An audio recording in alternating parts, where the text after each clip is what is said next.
क्या हो अगर किसी इंसान का पूरा शरीर मशीन बन जाए तो क्या उसकी आत्मा अभी भी इंसान ही रहेगी? यही सवाल गोस्ट इन द शेल आपको सोचने पर मजबूर कर देता है। एनिमे की दुनिया में कुछ ऐसी सीरीज होती हैं जो सिर्फ एक्शन नहीं दिखाती बल्कि आपकी सोच ही बदल देती हैं। गोस्ट इन द शेल उन्हीं में से एक है। 1995 की लेजेंडरी मूवी के बाद अब 2026 में सायंस सैरू इस क्लासिक को बिल्कुल नए अंदाज में वापस लेकर आया है। लेकिन इस बार कोशिश सिर्फ रीमेक बनाने की नहीं बल्कि मासामुने शिरो के ओरिजिनल मांगा की भावना को पहले से ज्यादा सही तरीके से दिखाने की है। इस एनिमे की दुनिया साल 2029 के आसपास की है। यहाँ टेक्नोलॉजी इतनी आगे बढ़ चुकी है कि इंसानों के दिमाग को सीधे इंटरनेट और दूसरे नेटवर्क से जोड़ा जा सकता है। लोग अपने शरीर के हिस्से बदल सकते हैं। कुछ लोग आधे इंसान हैं, कुछ लगभग पूरी तरह मशीन बन चुके हैं। लेकिन यही सबसे बड़ा सवाल शुरू होता है, अगर शरीर मशीन बन जाए तो इंसान की पहचान आखिर बचती कहाँ है? यही इस एनिमे का सबसे बड़ा थीम है। इस कहानी की मेन कैरेक्टर है मेजर मोटोको कुसानागी। वो एक बेहद ताकतवर साइबॉर्ग ऑफिसर हैं जो इलीट यूनिट सेक्शन 9 को लीड करती हैं। उनका मिशन है cyber terrorists, hackers, artificial intelligence और उन अपराधियों को रोकना जो टेक्नोलॉजी का गलत इस्तेमाल कर रहे हैं। लेकिन मोटोको सिर्फ दुश्मनों से नहीं लड़ती, वो खुद से भी लड़ रही होती है।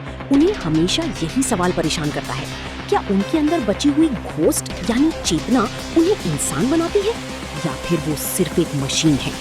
अगर आपने पुरानी मूवी देखी है तो ये वर्जन आपको थोड़ा अलग महसूस होगा।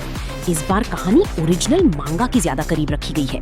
जहां पहले की अडैप्टेशंस काफी फिलोसॉफिकल थी, वहीं इस बार एक्शन, टीम डायनामिक्स, ह्यूमर और फास्ट स्टोरी टेलिंग पर भी ज्यादा ध्यान दिया गया है। साइंस सारू की एनिमेशन स्टाइल भी काफी अलग है।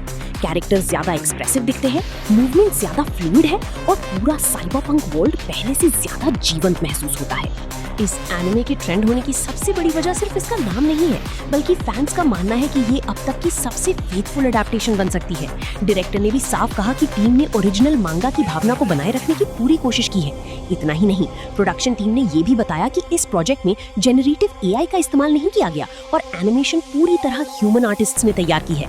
अगर आपको पसंद है cyberpunk, AI, future technology, mystery, mind games और ऐसी स्टोरीज जो आपको सोचने पर मजबूर कर दे, तो गोस्ट इन द शेल आपकी वॉच लिस्ट में जरूर होना चाहिए। ये सिर्फ एक्शन एनिमे नहीं बल्कि टेक्नोलॉजी और ह्यूमैनिटी के बीच की सबसे गहरी लड़ाई है। सीरीज अभी वीकली रिलीज हो रही है, इसलिए जैसे जैसे नए एपिसोड्स आएंगे कहानी और भी गहरी होती जाएगी। अभी तक जो देखने को मिला है उससे इतना तय है कि सायंस सारू ने इस लेजेंडरी फ्रेंचाइज को एक नई पहचान देने की कोशिश की है। आपके हिसाब से अगर किसी इंसान का पूरा शरीर मशीन बन जाए तो क्या उसकी पहचान फिर भी इंसान की ही रहेगी? चैनल को सब्सक्राइब करके कमेंट में बताएं।